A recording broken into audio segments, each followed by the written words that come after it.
Welcome everyone, आप सभी का स्वागत है हमारे यूट्यूब चैनल हिंदी शिक्षा संगम में। आज मैं प्रेमचंद द्वारा रचित दुनिया का सबसे अनमोल रतन कहानी के बारे में बताऊंगी, जो कि यूजीसी नेट के सिलेबस में लगा हुआ है और एक महत्वपूर्ण कहानी हो जाता है। तो चलिए मित्रों, वीडियो की शुरुआत करते हैं। दुनिया का सबसे अनमोल रतन, प्रेमचंद। सर्वप्रथम जमाना पत्रिका में प्रकाशित संग्रह है सोजे वतन। 1908 ईस्वी में पहला कहानी संग्रह उर्दू में। इसके दुनिया व हुब्बे वतन, सांसारिक प्रेम और देश प्रेम के बारे में है। दुनिया का सबसे अनमोल रतन, यही मेरा वतन, शेख मखमूर, सील ए मातम, शोक का पुरस्कार। तो यह इस कहानी संग्रह में कौन कौन से कहानी संग्रहित है वह यहाँ पे दिया हुआ है। प्रेमचंद के इस कहानी संग्रह को ब्रिटिश सरकार ने सिडिशंस, राजद्रोह का आरोप लगाकर जब्त कर लिया था। किसे? सोजे वतन को। प्रतिपाद्य है रूपवती दिलफरेब और उसके प्रेमी दिल फिगार की इस अलीफ लैला की किस्से नुमा कहानी में अंत में देश प्रेम और देशभक्ति की भावना उजागर की गई है। प्रेम के आदर्श स्वरूप एवं पवित्रता का चित्रण है। 3 अनमोल रतन की बात की गई है। वह 3 अनमोल रतन है। पहला है पवित्र आंसू की, दूसरा है सती की चिता की राख की, देश की सब सेवा में कुर्बान सिपाही के खून का आखिरी कतरा, मीनोसबाद शहर इटली का चित्रण है। तो यह 3 अनमोल रतन है और यह जिस जगह का चित्रण है उस शहर का नाम है मनोस्वाद। पात्रों की बात करें तो इसमें प्रमुख पात्र है दिलफरेब, सौंदर्य की देवी, दिलफिगार जिससे प्रेम करता है, मिनोस्वाद की मलिका है। दिलफिगार को दुनिया का सबसे अनमोल रतन लाने को कहती है। अंत में दिलफिगार द्वारा अनमोल रतन लाने पर कहती है कि आज से तू मेरा मालिक है और मैं तेरी लौंडी। दिलफिगार है दिलफरेब का सच्चा प्रेमी है, दुनिया का सबसे अनमोल रतन ढूंढ कर लाता है। गौण पात्र के रूप में है काला चोर, सैकड़ों आदमियों का कातिल, जिससे फांसी दी जाने से पूर्व उसकी अंतिम इच्छा रूप में एक बालक से मिलने दिया जाता है। पहले अनमोल रतन के रूप में इसी का आंसू दिलफिगार लाता है। बुजुर्ग है हरा अमाम बांधे एक बुजुर्ग है, एक हाथ में तस्वीर और दूसरी हाथ में लाठी। दिलफिगार को पूरब की ओर हिंदुस्तान भेजता है। सिपाही है हिंदुस्तानी का सच्चा राजपूत सिपाही, जो अपने देश के लिए बहादुरी से जान देता है। दिलफिगार दुनिया का सबसे अनमोल रतन उसी सिपाही के आखिरी रक्त का कतरा लाता है। युवती का मृत पति है।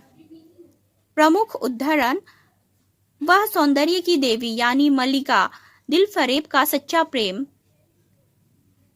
और जान देने वाला प्रेमी था। उन प्रेमियों में नहीं जो इत्र फुलेल से बसकर और शानदार कपड़ों से सजकर आशिक के वेश में मासूकियत का दम भरते हैं, बल्कि उन सीधे साधे भोले भाले फिदाइयों में जो जंगल और पहाड़ों से सर टकराते हैं और फरियाद मचाते फिरते हैं। अगर तू मेरा सच्चा प्रेमी है तो जा और दुनिया का सबसे अनमोल चीज लेकर मेरे दरबार में आ, तब मैं तुझसे अपनी गुलामी में कबूल करूंगी। अगर तुझे वह चीज ना मिले तो खबरदार इधर रुख न करना, वरना सूली पर खिंचवा दूंगी। दिलफरेब दिलफिगार से कहती है, मुनीर सामी को हातिम सा मददगार मिल गया था, एकाश कोई मेरे भी मददगार हो जाता, एकाश कोई मुझे भी उस चीज का जो दुनिया का सबसे बेशकीमती चीज है नाम बतला दिया जाता। बला से वह चीज हाथ न आती, मगर मुझे इतना तो मालूम हो जाता कि वह किस किस्म की चीज है। ये शायद दिलफिगार का कथन है। आंसू का एक कतरा टपक पड़ा। दिलफिगार ने लपक कर उस अनमोल मोती को हाथ में ले लिया और उसके दिल ने कहा, बेशक यह दुनिया की सबसे अनमोल चीज है, जिस पर तख्ते ताउस और जामेजम और आबे हयात और जुर्रे परवेज सब न्यौछावर है। क्या अपने रूप की एक झलक दिखलाकर इस जलते हुए दिल फिगार को आने वाली शक्तियों को झेलने की ताकत न देगी? तेरी एक मस्त निगाह के नशे से चूर होकर मैं वह कर सकता हूँ जो आज तक किसी से ना बन पड़ा हो। यह दिल फिगार का कथन है।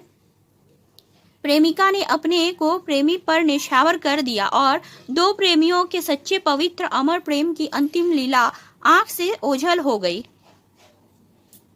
ए जान निछावर करने वाले आशिक दिल फिगार, बेशक यह राख जो तू लाया है, जिसमें लोहे को सोना कर देने की सिफत है, दुनिया की बहुत बेशकीमती चीज है और मैं सच्चे दिल से तेरी एहसानमंद हूँ कि तूने ऐसी अनमोल भेंट मुझे दी है। मगर दुनिया में इससे भी ज्यादा अनमोल कोई चीज है। जा उसे तलाश कर और तब मेरे पास आ। मैं तहे दिल से दुआ करती हूँ कि खुदा तुझे कामयाब करे। यह दिल फरेब का कथन है। जब वो अपने प्रेमी को दुनिया का अनमोल रतन लाने के लिए भेजती है, तब यह कथन कहती है, तू मोहब्बत का दावा करता है और तुझे इतनी भी खबर नहीं है कि मजबूत इरादा मोहब्बत के रास्ते की पहली मंजिल है। मर्द बन और यो हिम्मत न हार। पूरब की तरफ एक देश है जिसका नाम हिंदुस्तान है, वहां जा और तेरी आरजू पूरी होगी। उस बुजुर्ग का कथन है। क्या तू नहीं जानता है मैं कौन हूँ? क्या तूने आज इस तलवार की काट नहीं देखी है? मैं अपनी माँ का बेटा और भारत का सपूत हूँ। उस सिपाही का कथन है। ए जवा मर्द, मैं तेरा दुश्मन नहीं हूँ, अपने वतन से निकला हुआ गरीब मुसाफिर हूँ। यह दिल फिगार का कथन है। क्या मैं अपने ही देश में गुलामी करने के लिए जिंदा रहूं? नहीं, ऐसी जिंदगी से मर जाना अच्छा है, इससे अच्छी मौत मुमकिन नहीं। सिपाही का कथन है। सिपाही बोला, अगर तू मुसाफिर है तो आ, मेरे खून से तर पहल मैं बैठ जा, क्योंकि यही 2 अंगुल जमीन है जो मेरे पास बाकी है और जो सिवा मौत के कोई नहीं छीन सकता है। अफसोस है कि तू यहाँ ऐसे वक्त में आया है जब हम तेरा आतिथ्य सत्कार करने के योग्य नहीं हैं। हमारे बाप दादों का देश आज हमारे हाथ से निकल गया है और इस वक्त हम बेवतन हैं। मरने वाले ने धीमे से कहा, भारत माता की जय, और उसके सीने से खून का आखिरी कतरा निकल पड़ा। एक सच्चे देश प्रेमी और देशभक्त ने देशभक्ति का एक हक अदा कर दिया। यह सिपाही का कथन है। बेशक दुनिया में खून के इस कतरे से ज्यादा अनमोल चीज कोई नहीं हो सकती है। दिल फरेब खड़ी हो गई और हाथ जोड़कर दिल फिगार से बोली, ए जानिसार आशिक दिल फिगार, मेरी दुआ बर आई है, खुदा ने मेरी सुन ली है और तुझे कामयाब व सुरखरू किया है। आज से तू मेरा मालिक है और मैं तेरी लौंडी। खून का वह आखिरी कतरा जो वतन के हिफाजत में गिरे दुनिया का सबसे अनमोल चीज है। यह बहुत ही महत्वपूर्ण लाइन है जो हर बार पूछे जाते हैं एग्जाम में। तो यह थी मित्रों प्रेमचंद द्वारा रचित दुनिया का सबसे अनमोल रतन कहानी के बारे में शॉर्ट्स नोट, जो यूजीसी नेट एग्जाम के लिए बहुत ही महत्वपूर्ण है। इससे बहुत सारे क्वेश्चन बनते हैं।